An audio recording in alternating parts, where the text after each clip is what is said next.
ივანიშვილი და ევროკავშირის საქართველოს გაწევრიანება ერთმანეთთან არ არის თავსებადი. ამით ივანიშვილი საქართველოს მოქალაქეებს ართმევს მაღალ პენსიას, კარგ ჯანდაცვას, კარგ განათლებას და მაღალ ხელფასებს.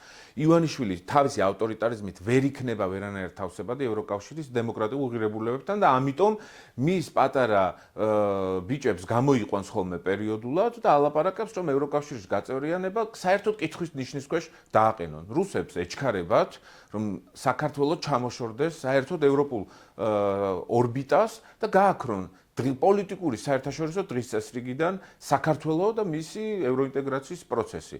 ამიტომაც ივანიშვილი ხშირად ტესტავს საზოგადოებაში, რამდენად იქნება მიღებული ანტიევროპული და საერთოდ საქართველოსთვის ანტიკონსტიტუციური გადაწყვეტილებები საზოგადოებისთვის.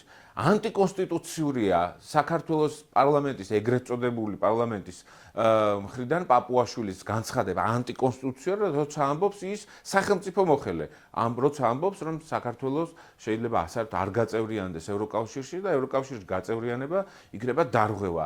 პაპუაშვილი, რომელიც დღეს თავკაცად უზის ივანიშვილს საქართველოს პარლამენტში, არღვევს კონსტიტუციას, როცა ამბობს, რომ საქართველოს ევროკავშირში გაწევრიანება იქნება პირიქით დამაზიანებელი. მაშინ როცა პარლამენტი უნდა იყოს მთავარი დამცველი საქართველოს კონსტიტუციის, მაგრამ პაპუაშვილს არ ადარდებს არც კონსტიტუცია, არც ქართველი ხალხი, არც მაღალი პენსია და არც მაღალი ხელფასი ქართველი ხალხისთვის. პაპუაშვილს ადარდებს მხოლოდ ის ივანიშვილს როგორ ასიამონოს და როგორ შეასრულოს სხვა ქვეყნის დავალება. ამ შემთხვევაში რუსეთს, იმიტომ რომ მხოლოდ რუსეთია, რომელსაც არ უნდა საქართველოს ევროკავშირის გაწევრიანება.